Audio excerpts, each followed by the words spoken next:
Commander Car 18 here back again, reviewing Star Wars The Legacy Collection, Gelagrub Patrol Battle Pack. This Battle Pack is, I believe, the last one for 2009's wave. The first 2010 wave is now showing up on online stores, but this is like the only one I've gotten out of this wave. I don't think I'll be getting any more because I'm not really interested in them. But anyways, I've already opened it, as you can tell. Nice Fusion background, as you can see from episode 3. They kind of add some little 3D features here and there, but still basic battle pack design. And then here's the bottom. In the back shows a nice picture of the figure and the little beast, Gelagrub. It says, clone troopers ride Gelagrubs to patrol the fungal forest of Felucia.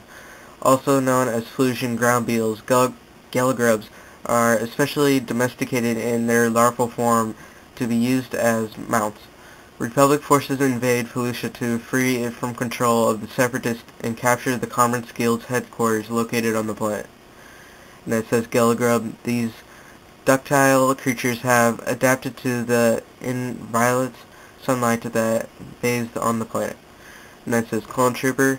Troopers battle the droid army among the enormous fungal life forms that covered the planet. And they can see some other battle packs down here. Battle for Order and the Rishi Moon Outpost battle pack. So pretty much it for the box part.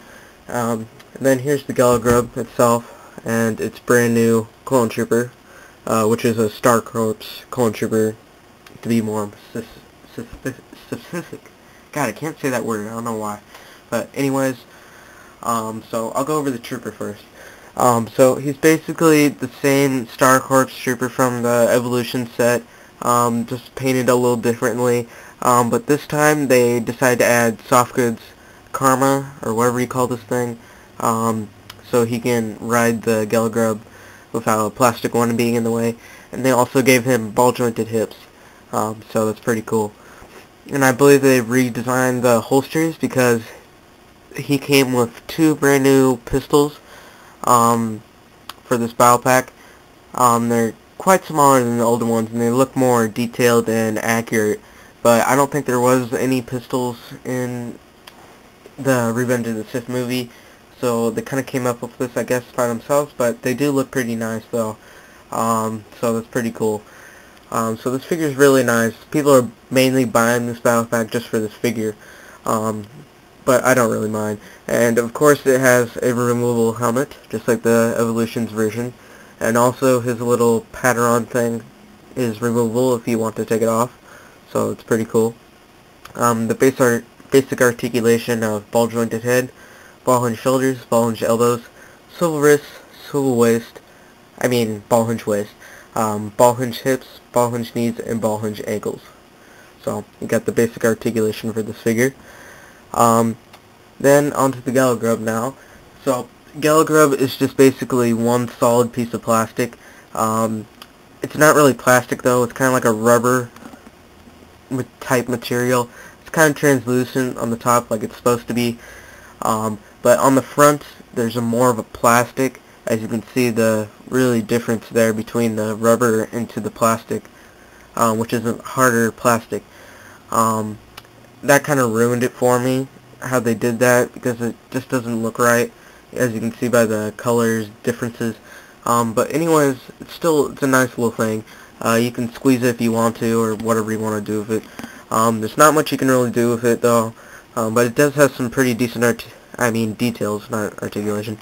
As you can see, it's little feelers on the bottom there, and its feet, and everything, all the wrinkles.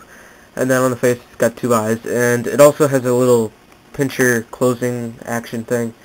You can't really squeeze it and it moves, you just have to move it by yourself. I think that feature was stupid. If they made this probably the harder plastic just for this feature, they could have just made it a whole entire with this material, but that kind of ticked me off because it just looks wrong. It doesn't look right, like how it's supposed to be. The whole entire thing is supposed to be translucent, and not this lighter blue plastic. So that kind of sucks though. But anyways, kind of been a long-awaited thing for me because I've always wanted one. I don't know why. I believe it's because I saw a custom years and years ago, somebody that made it like right after Revenge of the Sith, and they did a pretty good job on it. So, anyways, this battle pack probably isn't worth it, really. I mean, because you're just getting a giant slug and a trooper. They could have thrown in maybe a Fusion or something like that, or maybe a battle droid or something, but it really isn't worth it because the the Gelagrub is quite small. But it's supposed to be that way anyways.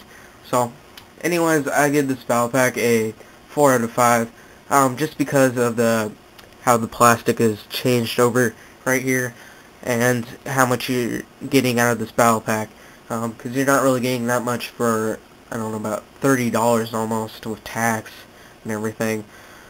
But anyways, it still is a nice battle pack and a nice addition to the Fusion collection so far. I believe this, the Star Corps clone, Commander Bly, and Ayla, and Force Unleashed Rancor are the only ones from the Fusion collection so far. But I will imagine that they'll be making more later on. But anyways, pretty cool battle pack, and I'll see you guys in the next review.